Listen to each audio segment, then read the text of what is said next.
may have happened, I'm afraid of what may have happened in the past is there may have been a misunderstanding as to the ability for the commissioners to be able to change a speed limit and adjust it, and then us be able to enforce it as the sheriff's office. Now, what that essentially means is you all have the legislative ability to change any county road speed limit that you want to with just a vote. That's no problem. You can change Jackson Lake Road to 25 with a vote. Where it hinders us is we have a radar permit that is issued by the state that says specifically from the state engineering people that come out and do the studies for these particular roads what we can enforce on these roads.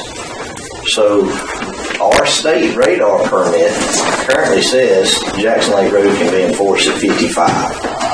Now, if it's posted at 45 after the vote of the commissioners, then essentially once the signage has been changed, we can't enforce that. It does not match the radar permit. It does not have the matching signs to be able to enforce the speed limit. So essentially what it becomes is a speed limit without any teeth.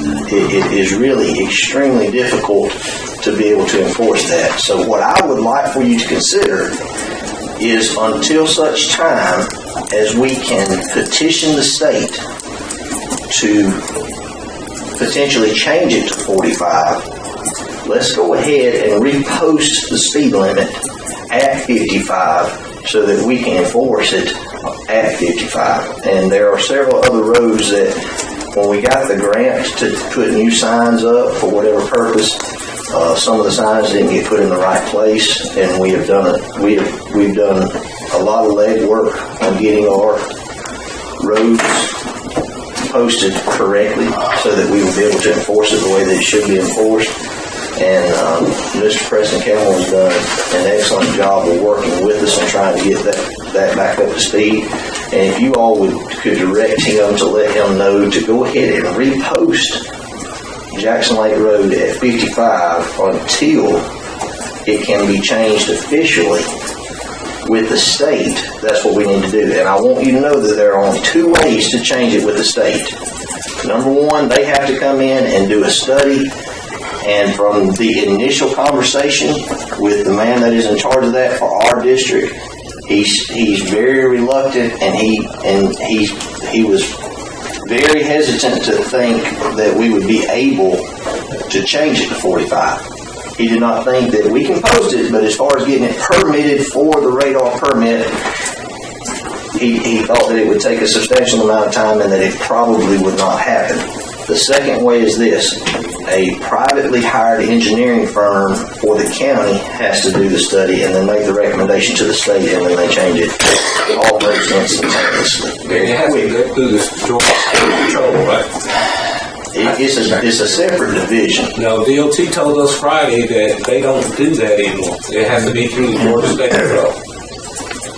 That's what they told us Friday. Well, essentially, it may be a different umbrella that is falling under, but the radar permit man that we talked to is still the same fellow. We talked to him last week.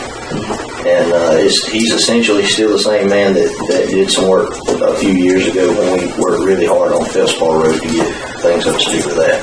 So we may be able to use, if Whitley could do that, we could use that engineering for matching elements. I